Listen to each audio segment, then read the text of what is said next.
অনুষ্ঠান বাড়ির বা রেস্টুরেন্টের নিরামিষ ছানার কোফতা খেতে ভীষণই সুস্বাদু হয়, যেমন নরম তুলতুলে তেমনই মশলাদার ক্রিমি টেক্সচার। অথচ বাড়িতে যখনই আমরা এটা বানাতে যাই, হয় এই ছানার কোফতাগুলো ভেঙে যায় বা এগুলো রাবারের মতো একটু ছিবড়ে হয়ে যায়।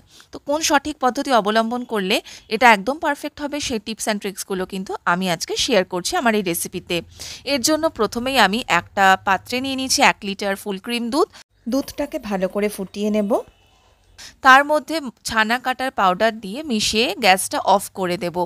আপনারা চাইলে এখানে ভিনেগার বা লেবুর রসও জল দিয়ে মিশিয়ে ইউজ করতে পারেন ছানা কাটানোর জন্য। যখন ছানাটা কেটে জলটা সবজে মতো হয়ে যাবে, একটা ছাঁকনির মধ্যে আমি পুরো ছানাটাকে নিয়ে নিলাম আর এবার এটাকে ঠান্ডা হওয়ার জন্য রেখে দেব।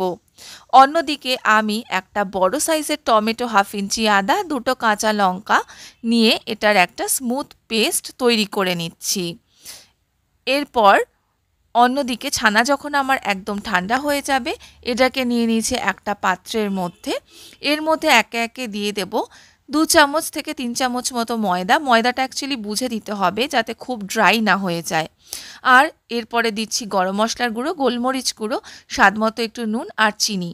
সব কিছু দিয়ে ভালো করে আমি এই ছানাটাকে মাখতে থাকবো। প্রথমে চটকে একটু মেখে নিতে হবে, তারপরে হাতের মুঠি দিয়ে ঠেসে ঠেসে ভালো করে এটাকে স্মুথ করে মাখতে হবে।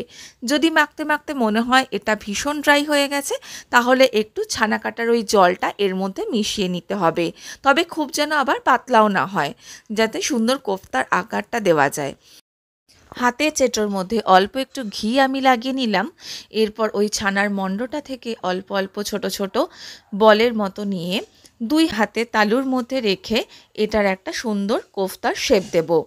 আপনারা চাইলে বলের মতো দিতেও পারেন, আমি একটু চ্যাপ্টা চ্যাপ্টা শেপেরই তৈরি করলাম এখানে সবকটা কোফতা আগে আমি রেডি করে নেব। তারপর এগুলো ভাজার জন্য আমি কড়াইয়ে নিয়ে নিয়েছি সর্ষের তেল। সর্ষের তেলটা যখন বেশ গরম হবে, আঁচটা কমিয়ে দিয়ে আমি বলগুলোকে কিন্তু এর মধ্যে ছাড়বো।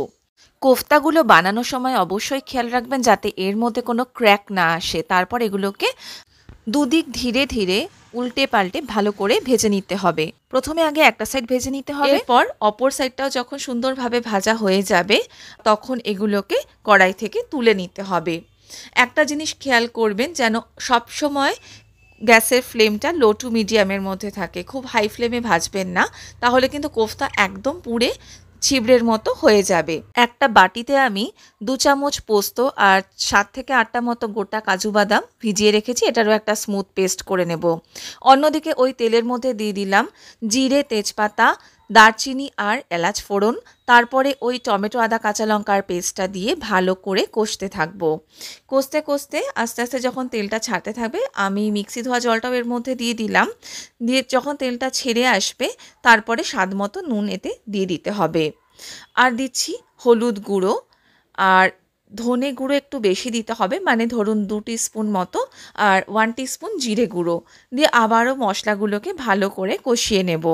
মশলার থেকে যখন তেলটা এরকম ওপরে ভেসে উঠবে, কালারের জন্য অ্যাড করলাম কাশ্মীরি মির্চি আর দিয়ে তারপরে এতে দিয়ে দিচ্ছি কাজু আর পোস্তর ওই পেস্টটা। এটা দিয়েও কিছুক্ষণ কষে নিতে হবে যাতে কাজু আর পোস্তর কাঁচা গন্ধ চলে যায়। মিক্সি ধোয়া জলটাও কিন্তু আমি এতে অ্যাড করে দিলাম।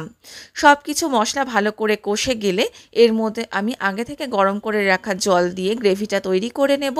গ্রেভিটা যখন ফুটে উঠবে, তখন এতে দিয়ে দিতে হবে কসুরি মেথি। আমি হাত দিয়ে একটু ক্রাশ করে দিলাম। এরপরে স্বাদ মতো চিনি, গরম মশলার গুঁড়ো আর ঘি দিয়ে গ্রেভির সাথে ভালো করে মিশিয়ে নেব। গ্রেভি আমাদের রেডি। একদম লাস্টে এবার এতে অ্যাড করে দিতে হবে ভেজে রাখা কোফতাগুলো। মনে রাখবেন, কোফতাটা দিয়ে কিন্তু আর বেশিক্ষণ কুক করা যাবে না, তাহলে কিন্তু কোফতাগুলো বেশি সেদ্ধ হলে ভেঙে যেতে পারে। জাস্ট অ্যাড করে একটু আমি খুন্তি দিয়ে নাড়াচাড়া করে কোফতাগুলোকে গ্রেভিতে ডুবিয়ে এটাকে একটা ঢাকনা চাপা দিয়ে গ্যাসটা অফ করে রেখে দেব।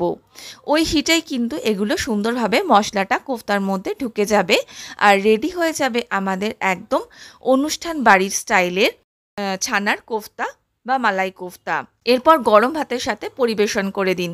রেসিপিটা বাড়িতে ট্রাই করে যদি ভালো লাগে, তাহলে আমার চ্যানেলটা অবশ্যই সাবস্ক্রাইব করে নেবেন আর জানাতে ভুলবেন না কেমন হলো। ধন্যবাদ।